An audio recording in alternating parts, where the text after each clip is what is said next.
بسم الله الرحمن الرحیم. ریویو د ریویو مطلب خپل دوباره کتل دی. ریویو معنا دوباره کتل. کله چې موږ تاسو یو راپور کتاب هر څه چې وی چې په ورډ کې جوړ کړی مثلا یا ډاکومنت وی اپلیکیشن وی نو کله چې جوړ کول هغه نو ورسته موږ تاسو یو ریویو باید بیا وګورو چې دې کې څه مشکل شته کنه شته. نو ګوره ریویو منو کې موږ تاسو دلته بعض اپشنونه د ریویو لپاره لرو چې باید دوباره چک شي. مثلا هغه کې اول موږ تاسو سپیلینګ اند ګرامر لرو. دا به زه لږ کاپی پیسټ کوم.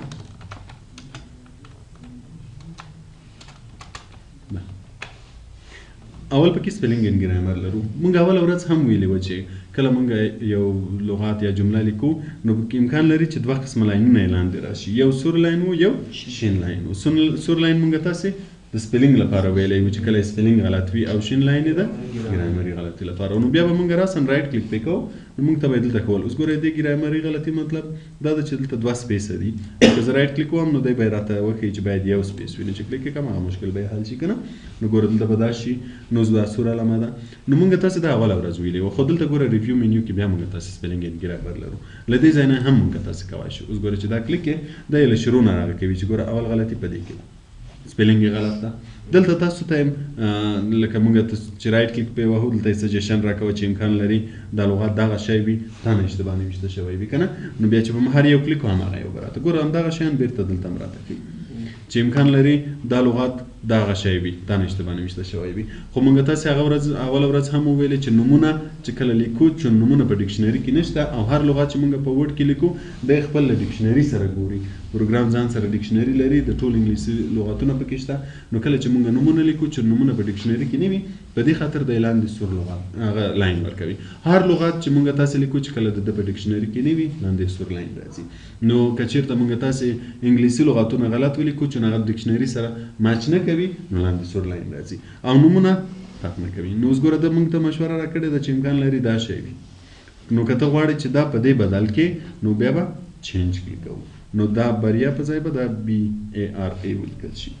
او دلته که غواړم چې دا ټول بدل شي اوس ګوره دلته هم لیکلی دلته هم لیکلی که غواړم چې ټول بدل شي نو په هغه صورت کې به چینج کلیک کوم. اوس ګوره که زه چینج کلیک کوم نو دا یو به چینج شي بیا به دته راشي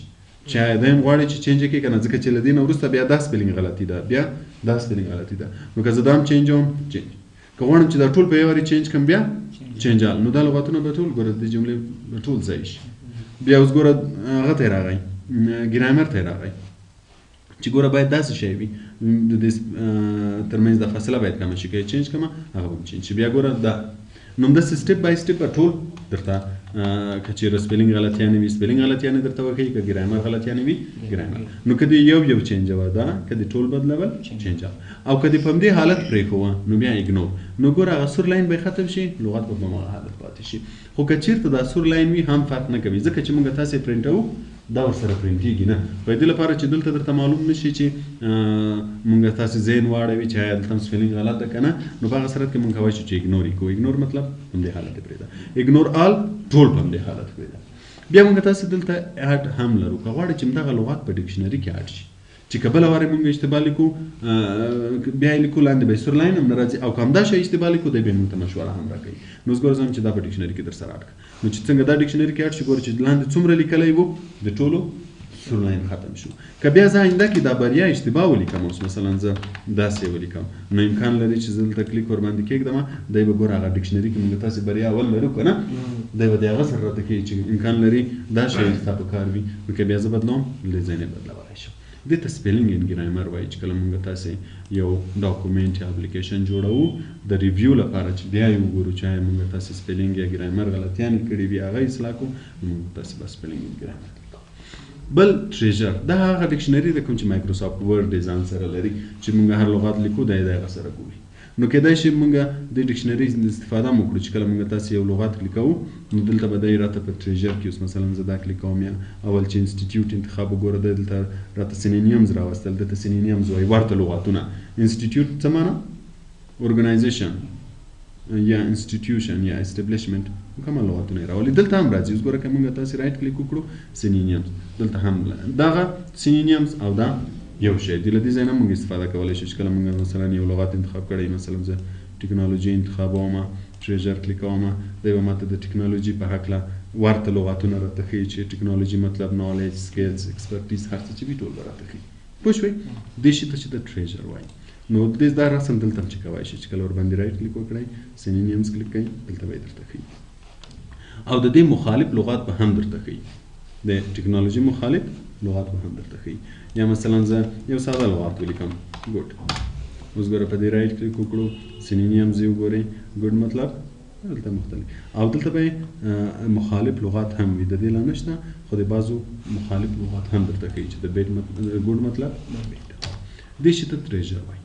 بل د ورډ کاونټ چې دا ټول درته حسابوي چې موږ تاسې دلته څو پاراګراف لرو څو صفحې لرو نو اوس ګوره که کلیک راته وایي چې ټول یو صفحه ده څو لغاتونه دي پکې 92 لغاتونه کرکټرز یو حروف ته کرکټر وایي نو سپیس بدون له سپیس نه دومره دي او له سپیس سره دومره دي ټول 4 پاراګراف دي او 15 لاین دي نو که کله غواړئ چې سټیټسټیک کې ګورئ چې څومره دي دا کلیک کوئ بل د سمارټ لوک اپ هغه وخت کار کوي چې موږ تاسې انټرنیټ ولرو چې کله انټرنیټ ونه لرو بیا کار نه کوي اوس ګوره ما سمارټ لوک اپ کلیک نو دلته راوایي چې انټرنیټ نه لرئ باید انټرنیټ کنیکټ وي چې دا کار وکړي سمارټ لوک اپ څه کار کوي سمارټ لوک اپ د دې لپاره ده چې کله موږ تاسې یو جمله یا یو لغات کلیکو او سمارټ لوک اپ کلیکو سمارټ لوک اپ د دې لغات سینونیمز هم راولي او ترڅنګ یې موږ ته ګرامټیکل پوزیشن هم کوي چې دغه چې دا اوس ناون ده پروناون ده ایجکټیو ده هر شی چې وي د ګرامر له لحاظه هم راته کوي چې دا څه شی ده بلکې تعریف هم راته راولي چې دا څه شی ده نو که کله یو لغت موږ کلیکو د هغه په هکله معلومات ترلاسه کوو چې وګورو چې دا د ګرامر له لحاظه آیا ناون ده پروناون ده ایجکټیو ده هر څه چې وي ټول به راته ښیي خو په دې صورت چې انټرنیټ ولرو که چېرته انټرنیټ ونه لرو بیا نه راته ښیي دغه آپشنونه هم همداسې دي په دې کې ګوره موږ بل ټرانسلیټ لرو ټرانسلیټ مطلب ترجمه کول له یوه ژبې نه بلې ژبې ته خو دا هم هغه وخت کار کوي چې موږ تاسې انټرنیټ ولرو ګوره دلته وایي چې آنلاین ټرانسلیشن سرویس چې کله موږ تاسې انټرنیټ ولرو آنلاین مطلب چې انټرنیټ ولرو اوس مثلا غواړئ چې یو ځای ترجمه کړئ په بلې ژبې ته نو کلیک به یې کړئ ګوره دا به کلیک کړئ ټرانسلیټ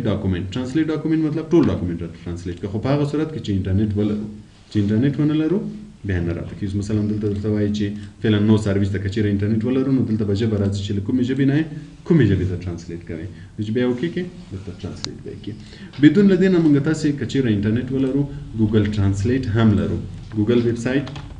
د سرچ لپاره ډیر زیات مشهور ویب سایټ دی چې هر څه وغواړئ معلومات ترلاسه کوئ موږ تاسې کوم ویب سایټ کې ګورو ګوګل ویب سایټ کې ګورو نو ګوګل ځان ته ټرانسلیټ هم لري چې د ګوګل ټرانسلیټ په نوم ده ګوګل ټرانسلیټ کله چې دا صفحه کلیکوئ هلته دوه خانې راځي درته ښیي چې له کومې ژبې نه کومې ژبې ته هغه کوي ترجمه کوي یو طرف کې هم ژبه انتخابوي بل طرف کې هم ژبه انتخابوي چې ویل کې هغه درته خپله ترجمه کوي خو د دې ترجمه چې ده د ګوګل ټرانسلیټ یا دا ټرانسلیټ دا ترجمه لغات په لغات ده یعنی کوم مفهوم چې موږ غواړو ترې واخلو امکان لري هغه څه راته رانه کړي خو کومک راسره کوي لغات په لغات راته ترجمه کوي نو دا ټرانسلیټ هم هماغسې ده که غواړئ چې ټول ډاکومنټ ټرانسلیټ کړئ که انټرنیټ ولرئ دا یې وکلیک کړئ او سلیکټډ چې کوم خط موږ سلیکټ کړی وي دا چې د ټول راته ترجمه کوي او دا چې کوم ځای موږ سلیکټ کړی وي او که دا کلیک کوو هم به یې ټول بار راشي چې له کومې ژبې نه کومې ژبې ته ټرانسلیټ کوي درته ښیي به بل موږ تاسې لانګویجز لرو چې کله موږ تاسې لانګویج پریفرنس کلیک کوو دلته هم موږ تاسې کولی شو چې ژبې ور اضافه کړو ګوره موږ تاسې دلته لانګویجز لرو له دې ځای نه هم اضافه کولی شو یا چې کله موږ تاسې کنټرول پینل ته لاړ شو کنټرول پینل نه هم ور اضافه کولی شو دلته هم ګوره ژبې شته چې کلیک یې کړئ اډ یې کړئ ور اضافه به شي او کنټرول پینل نه هم اضافه کولی شو او بل پکې سیټ پروفینګ لانګویج ده چې دلته درته ښیي چې دا کوم لانګویج چې اوس موږ تاسې خط لیکو د ډکشنري مطابق ګوري هغه کوم یو ده انګلیش موږ چې یو لغات لیکو که نه د کومې ډکشنري مطابق ګوري د دغه ډکشنري مطابق یې ګوري بعضې ګوره دلته چې دا ټیک مارک وي مطلب دا ډکشنري لري کیدای شي چې ته لغات ولیکې او دی د هغه مطابق درته چک کړي او کوم یو چې نه وي هغه ډکشنري نه لري خو موږ تاسې زیات له همدغه انګلیسي نه استفاده کوو دا یې لانګویج بل کمنټ لرو کمنټ موږ تاسې په انسرټ منیو کې هم ویلی وو چې کمنټ د یو لغات په هکله معلومات یا کمنټ ورکولو لپاره استعمالوو چې کله موږ تاسې وغواړو چې یو لغات ته معلومات یا ډسکرپشن ورکړو په هغه صورت کې کمنټ استعمالوو مثلا موږ تاسې یو راپور جوړوو کله چې خپل رئیس ته ورکړو هغه یې ګوري نو بیا وایي چې پلاني ځای کې تغیرات راوله مثلا وایي چې دلته د 2018 یا پلان هم ور واچوه یا مثلا دغه ځای کې د 2019 راپور ور واچوه که نه نو بیا دوی څه کوي کمنټ ورکوي هغه ځای ته، مثلا وایي چې دغه ځای کې د دغه جملې نه وروسته راپور ور واچوه. نو ګوره دا ځای به دی کمنټ کلیکوي، دلته به لیکي چې مثلا پلیز